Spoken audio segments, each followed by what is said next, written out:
Ito na nga ang ating highlights update na dapat nating tutukan at aabangan ng mga nag-aalab na mga kaganapan dito sa EPJ's Batang Quiapo.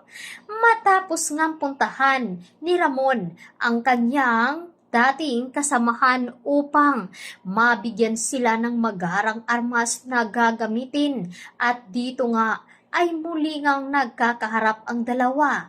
Munti ka na ngang hindi tulungan itong si Ramon. Ngunit hindi naman ito pumapayag dahil hindi pa nga daw ipinapanganak ang taong makakatalo sa kanya.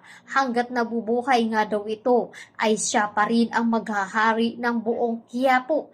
Kaya dito na nga magsasanib puwersa ang dalawa upang maibalik nila ang dati nilang pagiging magkaibigan.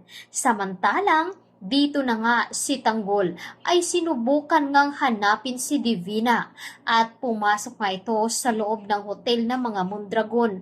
Ngunit iba nga ang kanyang nakita dahil doon ay napansin siya agad dito ni Divina at agad naman na sinabihan si Emil na akyatin nga si Tanggol sa itaas. Ngunit wala na nga silang maabutan dahil naroon sa kabilang palapag si Tanggol at sa kwarto nga dito ni Rocky Boy napunta. Bugbog sarado naman si Rocky Boy dahil sa lakas ng puwersa ni Tanggol ay hindi kinaya ni Rocky Boy at dito na nga nalaman ni Tanggol na anak pala ni Divina itong si Rocky Boy. Kaya naman mas lalong magagalit lamang si Rocky Boy kay Divina dahil nadamay nga daw ito sa gulo na ginawa nitong pagtraidor sa kanyang grupo na si Tanggol. Subalit ito namang si Ponggay ay laking pasasalamat dito kay Tanggol dahil natulungan siya at nailigtas nga ito.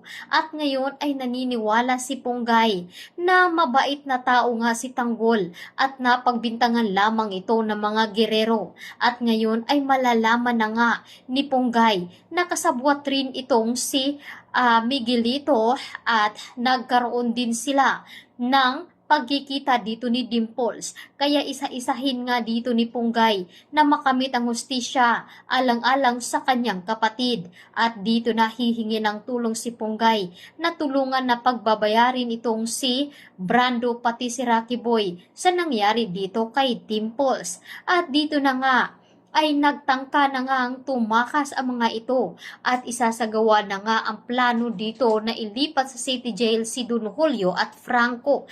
Ngunit wala silang kaalam-alam na meron palang tutulong upang makatakas si Franco at Don Julio. Ito nga ay walang iba kundi si Ponggay dahil matutulungan nga ito dahil tatanawin ito ng utang na loob dito kay Tanggol gawa ng pagtulong nito sa kanya. At sinabi naman dito ni Ponggay, gagawin niya ang lahat upang makatulong kay Tanggol. At dito na nga malalaman na nila ni Enteng na itong si Ponggay ay kasama na ni Tanggol. Kaya ito muna ang ating highlights update na dapat nating tutukan at aabangan pa ng mga kaganapan dito sa EPJ's Batang Quiapo.